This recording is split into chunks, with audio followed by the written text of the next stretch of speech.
Hi viewers, welcome to our channel the ఫౌంటైనెట్ Telugu story series. Episode 17. ఒక మరణం, ఒక విజయం, ఒక మనసు, శాశ్వతంగా మారిపోయిన రాత్రి. గత ఎపిసోడ్లో పీటర్ కీటింగ్ జీవితంలో రెండు పెద్ద విషయాలు ఒకేసారి నడుస్తున్నాయి. ఒకవైపు తన విజయం, మరోవైపు డొమినిక్తో అతని విఫలమైన ప్రేమ. ఇదే సమయంలో ఓమ్వర్ట్రోర్క్ మాత్రం పనులు లేక ఒంటరిగా పోరాడుతూ తన గురువు హెన్రీ క్యామరన్ కూడా కోల్పోతాడు. పీటర్ కీటింగ్కు ఇంకా నిద్ర రావడం లేదు. ప్రతి ఉదయం లేవగానే ఒకే ఆలోచన, నేను ఓడిపోతాను, ఈ పోటీలో నేను తప్పకుండా ఓడిపోతాను. ఆ భయం రోజురోజుకు పెరుగుతూ చివరకు అతని మనసును పూర్తిగా ఆక్రమించింది. ఆఫీస్లో పని మీద దృష్టి లేదు. ఎవరు మాట్లాడినా ఒక్కసారిగా ఉలికిపడుతున్నాడు. రాత్రిళ్ళు గంటల తరబడి పైకప్పునే చూస్తూ గడుపుతున్నాడు. రోడ్డు మీద నడుస్తున్న ప్రతి మనిషి తన వైపు చూస్తున్నట్లే అనిపిస్తుంది. వాళ్ళందరికీ తన ఓటమి ముందే తెలిసిపోయిందేమో అన్న భావన అతని లోపల నుండి తినేస్తుంది. చివరకు ఒక నిర్ణయానికి వచ్చాడు. ఈ పోటీలో గెలవకపోయినా నా భవిష్యత్తు మాత్రం కోల్పోకూడదు. అందుకోసం ఒక వ్యక్తిని తొలగించాలి. అతడే లూసియస్ హేయర్. హేయర్ ఇప్పటికే అనారోగ్యంతో బలహీనంగా ఉన్నాడు. కానీ అధికారికంగా ఇంకా పార్ట్నర్గానే ఉన్నాడు. హేయర్ పదవి ఖాళీ అయితేనే కీటింగ్ భాగస్వామి అయ్యే అవకాశం ఉంది. అదే అతని లక్ష్యం. కీటింగ్ పాత ఫైళ్లను వెతకడం ప్రారంభించాడు. చాలా ఏళ్ల క్రితం వచ్చిన ఒక లేఖ అతని చేతికి చిక్కింది. ఒక కాంట్రాక్టర్ నుంచి వచ్చిన ఆ లేఖలో పెద్ద మొత్తంలో డబ్బు హేయర్కి చెల్లించిన విషయం ఉంది. ఆ కాలంలో నిర్మించిన ఒక భవనం ఖర్చు కూడా అనుమానాస్పదంగా ఎక్కువగా ఉంది. కీటింగ్కి అర్థమైంది, ఇది లంచం తీసుకున్న ఆధారం కావచ్చు. ఇదే ఆయుధంగా మారింది. ఆ సాయంత్రం కీటింగ్ నేరుగా హేయర్ ఇంటికి వెళ్తాడు. ఇల్లు నిశ్శబ్దంగా ఉంది. గదంతా పాత ఫర్నిచర్, ఖరీదైన చైనా ప్రార్థలు, వాటి మధ్య ఒంటరిగా కూర్చొని వాటినే చూస్తున్న హేయర్.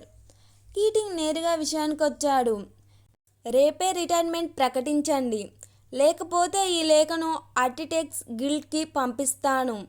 హేయర్ మొదట ఏమీ అర్థం చేసుకోలేకపోయాడు. కొద్దిసేపటి తర్వాత వణుకుతున్న గొంతుతో అడిగాడు, నేను రిటైర్ కావాలని లేదు.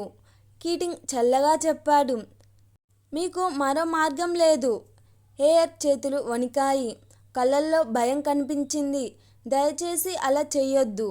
నేను నీకు ఎప్పుడు చెడు చేయలేదు. ఒకప్పుడు నీకు సహాయం కూడా చేశాను. ఆ మాటలు విన్న కీటింగ్ మనసు కరగలేదు. అతని మాటలు ఇంకా కఠినంగా మారాయి. మీ లైసెన్స్ రద్దవుతుంది. పేపర్స్లో మీ ఫోటోలు వస్తాయి. మీపై కేసు పడతాయి. జైలుకి వెళ్లాల్సి రావచ్చు. ప్రతి మాట హేయర్ గుండెల్లో బాణంగా దిగింది. అతను వణికిపోతున్నాడు. ఒక్కసారిగా అతని శరీరం ముందుకు వాలిపోయింది. టేబుల్ మీద ఉన్న ఖరీదైన చైనా కప్పులు నేలపై పడి పలిగిపోయాయి. హేయర్ కూడా కింద పడిపోయాడు. మొదట కీటింగ్కి అర్థం కాలేదు. తర్వాత దగ్గరికి వెళ్ళి పిలిచాడు, మిస్టర్ హేయర్. ఎలాంటి స్పందన లేదు. అతను చనిపోయాడు.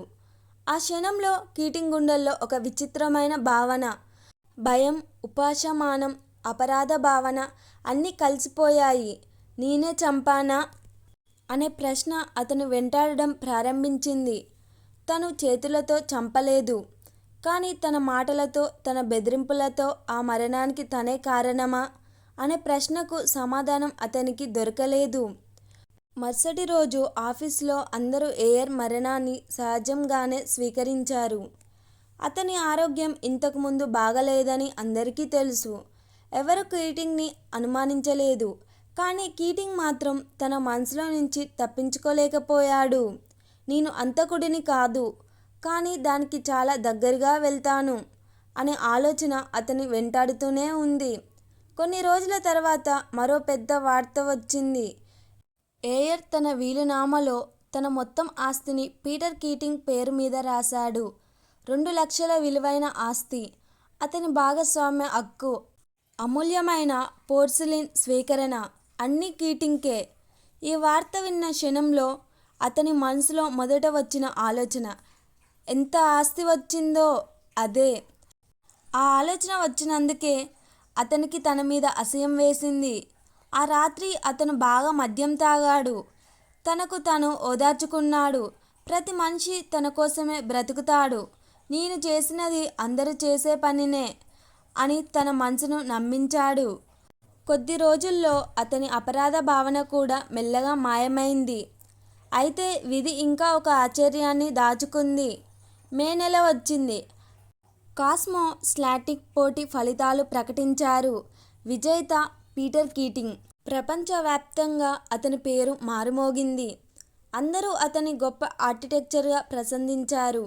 కానీ ఆ భవనం నిజంగా ఎవరి ఆలోచన, ఎవరి ప్రతిభ? ఆ రహస్యం మాత్రం పీటర్ కీటింగ్, హోవర్డ్ రోర్క్ ఇద్దరికే తెలుసు. ఇక్కడితో ఈ ఎపిసోడ్ ముగుస్తుంది. మళ్ళీ పీటర్ కీటింగ్ ఎలా ముందుకు సాగుతాడో తెలుసుకోవాలంటే నెక్స్ట్ ఎపిసోడ్లో కలుద్దాం. ఈ వీడియో మీకు నచ్చితే లైక్ చేయండి, అలాగే సబ్స్క్రైబ్ చేసుకోండి.